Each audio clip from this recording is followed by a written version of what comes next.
Okay, welcome back. I'm going to continue putting the ornaments on my tree now. Actually, as you know, I am sick. I'm getting over a cold. And in between these parts, it's no secret. I'm blowing my nose, I'm clearing my throat, I'm getting a drink, I'm doing the things I need to do to keep making these videos without any interruption here. So what I'd like to address now is a lot of the things that people don't like to talk about, but the hate that I got over the past year since I started doing YouTube full time. Okay? And I guess at first we'll start off with a lot of the people who are like full-time haters. These people who have gone out of their way to go create alternate YouTube channels called, DSP is an asshole, the king of weight HD, all these very hateful things, okay, to try to make fun of me and bring me down and make me look stupid. And, it's kind of interesting. It's a social experiment. It really is. When you branch out and you try to do something like I'm doing on YouTube and make this my full-time occupation and my way of bringing in money, and to see how some people react. And I think it happens for a bunch of different reasons. I think that some people just off the bat, they hate the fact that someone could be able to do something that they actually enjoy doing and be able to turn it into their full-time job for many reasons. Maybe because they don't have that opportunity, unfortunately, in their own lives, and I completely sympathize about that, because my entire life up until I got laid off from my full-time job last year, that was my situation. I was always in a job where, not to say that I didn't like what I was doing, but I didn't feel like this is something I'm enjoying as much as, some other stuff that I think I could do well at. And so, for me, I think that there are a lot of people out there that are just sour grapes about that someone can actually have fun while they're successful. Then I think there are people who just disagree with things that I've said. Like, I've criticized certain games, and I've said Halo isn't as good as people say it is, and I say Gears of War isn't, and Uncharted isn't. And, a lot of people who are hardcore fanboys don't like that, and they just can't let go. They cannot let go. So for them, the second that you say something negative about their favorite series or whatever, that's it. And they're going to troll the fuck out of you as much as they possibly can, okay? And then there are some people who I think actually started out as fans of mine, and I'll be completely honest, they were probably teenagers. They were probably people who started out as like hardcore fans, and then they did something really stupid. Like they said something insulting to John Rambo in a video on my channel. Or they criticized the way I was playing a game and said, oh, you're a fucking asshole, you're a dumb piece of shit, blah, blah, blah. And, what do you think's going to happen when you say something like that to someone on YouTube? I have people who are first-time viewers, and I can't have that kind of behavior, so I have to block you. And I think a lot of people who actually end up going over to those pages dedicated to hate me are people who I've blocked off of YouTube, and they're just so immature. Rather than saying, oh shit, I fucked up, alright, let me make a new account and never do that kind of thing again, they just completely don't want to admit any guilt and flip it on its head and say, oh, that's it, fuck DSP, I'm anti-DSP, let's start a campaign against DSP. And then there are some people that I know that, unfortunately, actually were previously used to be people on my website, thekingofhate.com, who got out of hand, started abusing power that was given to them, and they were warned, and they continued to do so, and then eventually they were blocked from the website.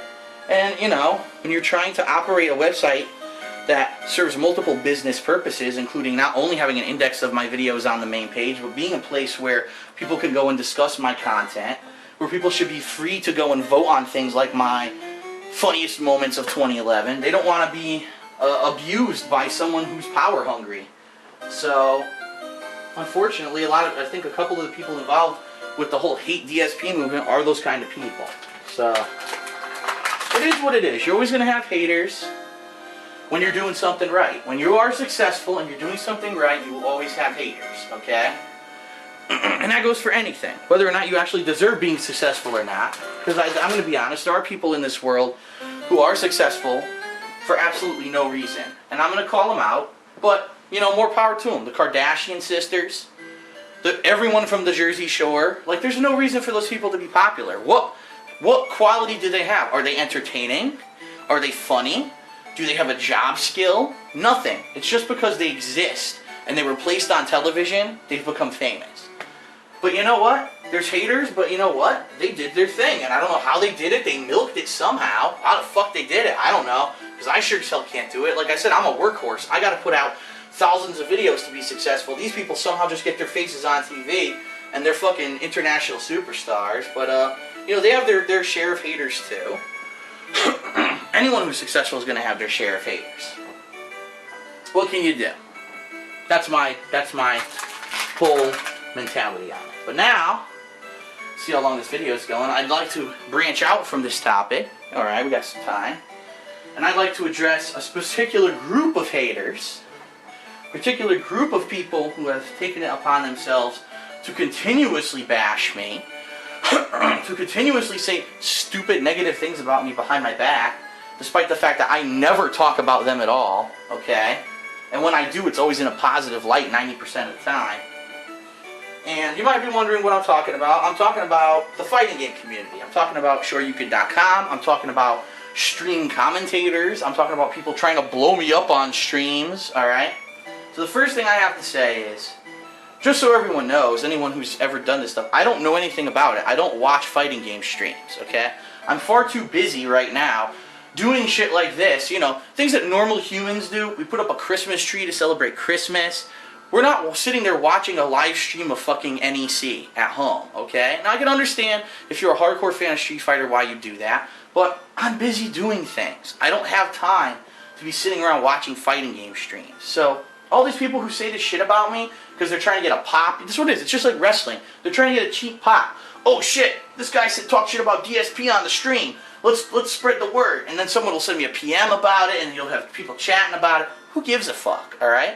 Bottom line is, I don't care. I don't care about anyone in the Street Fighter community. I really don't. Like, I'm not part of that competitive nature anymore. It's not, I don't have it anymore. Yeah, at one point, I was hardcore into Street Fighter. And it was all about being the best. It was about talking shit. It was about going to Evo and kicking everyone's ass. Listen, I've grown up, okay? I've realized that there are far more fun and lucrative things out there than just to be a competitive Street Fighter player. And I took some serious time earlier in 2011 to think about this, because I said, wow, this is a unique opportunity. I now have a partnership with Machinima. I could become a competitive Street Fighter player, and I could travel the country, and I could really just practice hardcore. This would be my whole thing. I'd have practice videos, training videos on my DSP Street Fighter channel where I really level up in these fighting games, and I do tutorials on how to be good at these fighting games. That would be what could be on that channel. And exclusive tournament footage, interviews, that kind of stuff could be on DSP Street Fighter. And then in between, on DSP Gaming, I could do the more popular video game playthroughs. I considered this. I said, you know, this is a viable option for me. I can come back and be one of these top players in the Street Fighter community. And then I thought it out, and then I started looking at the lives of some of these people who've been doing this over the past couple of years. People who I've known for 10, 15 years, alright? People who I've known since the 90s who have been doing this. And I look at them, and they don't... I'm sorry to say this, I'm not going to name any names or anything, but they don't have their own lives, they don't own their own houses, they don't own a car, they don't have any kind of income outside of just trying to play a fighting game. They're still leeching off of people. They get a sponsorship from the Hori company, like Team Hori, and they think that that's like a big thing. Do you really think Team Hori pays for them to live? Like, the competitive fighting game lifestyle is a horrible fucking lifestyle. You want to know what it really is? I can tell you because I've lived it. It's long-ass plane rides, long-ass bus rides, from venue to venue, practicing every single possible second that you can against every single possible person that you can to try to get as much experience in these games as you can.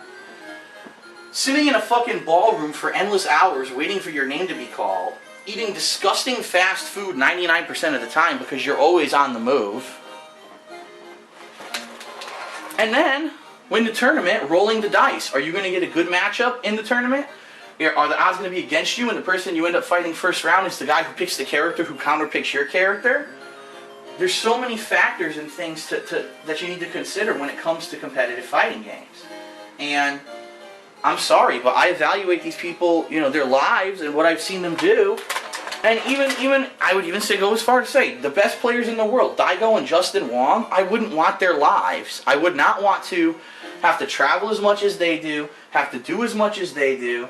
Justin Wong on a fucking shitty reality show, The Ultimate Gamer, which I turned down. They actually offered it to me the same year he was on it, and I told them, no, I don't want to be on your stupid reality show. Like, I wouldn't want to do that. That's not me. That's not fun to me. That's not... I mean, don't get me wrong. I like Street Fighter a lot, but I don't like it to the point where I want it to become my entire life. And especially my entire business life, where all my income is dependent off of Street Fighter, because Street Fighter has had a lot of ups and downs. And, you know, back in 2008, 2009, with the big resurgence, because Street Fighter 4 came out, that's few and far between from the amount of years where there was nothing going on. From like 2001 all the way through 2009, 7 years of nothing, of famine, where if you really wanted to try to make any money playing Street Fighter, you had to fucking bust your ass, go to every tournament, and even then, you'd win a couple $100 every tournament you won. There's no big lucrative money in Street Fighter. There's just not. Even any competitive fighting games. Sure, there's the one tournament a year, the $10,000 Mortal Kombat 9 tournament, and that's the one tournament a year that has that kind of payout. You can't live off of that kind of money. So for me, the competitive Street Fighter lifestyle is not for me. It's fun for me to every once in a while get into a rivalry with someone, a Super Turbo or whatever. And, you know, the trash talking and all that, absolutely it's fun. But it's not something I want to do full time. And I've really thought this out for a while this year. Like I said, I had the time to finally take the opportunity to think about it and to see what I wanted to do with my life. And I said, no, I don't. I would rather play every popular and fun game that I want to play from home, have health, not be traveling constantly and being worn down all the fucking time, and being able to create projects and things that I want to work on. Not that I'm limited to a grueling travel schedule. And then also being controlled by this competitive fighting community like Shoryuken.com, the Evo staff. Like, I don't want them controlling my fucking destiny, okay? So, I really don't see it as a viable option. So all these people who go on streams and talk shit about me, oh, Phil, yeah, he plays some stupid game today, instead of being here, you know what? I'm glad I got to stay home and play a stupid game today, because I'm not there busting my ass for a chance to possibly win something in a really fucked up, elitist, biased community, which is exactly what the Street Fighter community is and always has been. So, anyway, when we come back, I'm going to split the video here. I'm going to continue to put ornaments here on the tree. And we're going to talk a little bit more about this. I'm going to call out some, in particular, specific things that were said about me, that were said about, you know, things that were going on in the fighting game community. And I finally want to address them, because I think they're so fucking hilariously stupid. That's about time to clear the air on a lot of them. And for the first time, and of course no one's expecting this in a Christmas tree video, but I'm going to expose some information that some people have not known about for quite some time, but it's been already settled for quite some time. But you'll see what I mean when we come back, so definitely come back for the next part.